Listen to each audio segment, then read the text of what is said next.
Tilis ng kilos mo. Baka hindi ka umabot sa interview mo sa embassy eh. Ito na nga po. Nakalis na si nanay? Mamaya na natin pag-usapan si Amanda. Nag-away na naman po ba kayo? Mamaya na nga. Pag-uwi mo mula sa embassy.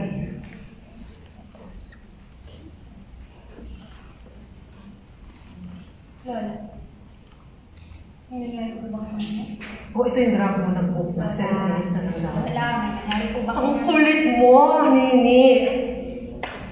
Diba sabi ko mamaya na? Bakit?